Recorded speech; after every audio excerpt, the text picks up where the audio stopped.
watching 9 to 5 Mac, be sure to thumbs up, click the subscribe button, and then enable notifications with the bell icon so you won't miss any upcoming videos. Hello friends, Scooter here testing out a cool Moto-Style e-bike from Buzz called the Drone.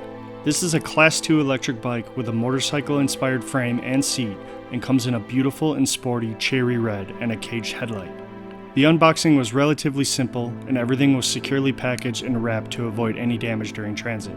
The package came with instructions for 3 different languages, but I went with my native English to make assembly easier. Most of the Drone bike came pre-assembled.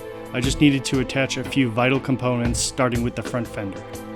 Next was the front wheel assembly, which is standard procedure. The handlebars were also easy to install and adjust thereafter. Next was screwing in the right and left pedals. I absolutely love the color of this e-bike. Now for that radical front headlight. The light attaches via 2 screws on the fork and simply connects to a pre-installed power cable.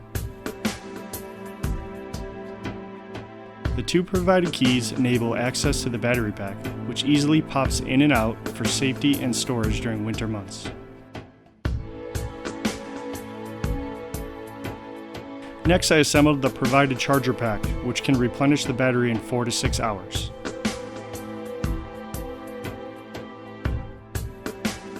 Here's the fully assembled model. She's a beaut. The Drone features a center-mounted LCD display showcasing your battery life, distance traveled, and what pedal assist level you're on. It offers 5 different levels. The e-bike also comes equipped with a handy storage bag below the seat to hold items like your phone and a bottle of water. Once the bike was charged, it was time to take it for a spin.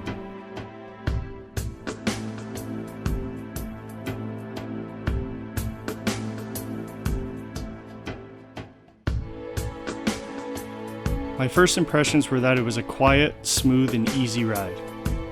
Unlike some other e-bikes, you can't throttle the Buzz Drone from a standstill. You have to get pedaling first. I thought the pedal assist worked well, but I found that if I was throttling and began to pedal, it didn't contribute to more speed. Instead, it throttled me back, which I didn't like. That took some getting used to. Although I love the look of the Drone's long saddle seat, I found that I sat a little low to my liking, and the seat is not adjustable. I'm 5'11", so this might not be the best option for taller riders. Still, it was fine for me, and I had a blast testing the bike's 500-watt rear hub drive motor, capable of speeds up to 20 miles per hour since it's a Class 2 model. The 20x4-inch Kenda fat tires are as functional as they are stylish with their tan wheel wells, enabling me to easily cut through fields and other terrain beyond the pavement. That's a huge plus. This Buzz bike is capable of up to 40 miles of range on a single charge depending on how you ride, and the battery life display updates in real time. I throttled up a lot to start, and my battery level dropped to 75% astonishingly quick, but it bounced back up to 90% once I pedaled for a bit. It scared me at first though. Overall, the Drone Moto e-bike from Buzz is a beauty of a build to look at. Its design enables riders of most sizes to zoom around and enjoy it, but its limits to top speed and range as a Class 2 model leave a bit to be desired. I'd classify this as a beginner bike for shorter trips, with the ability to ride virtually anywhere you want thanks to its tires. If you'd like to try this bike out for yourself, be sure to use the link in the description below and check back to 9 to 5 Toys soon for more detailed tech reviews.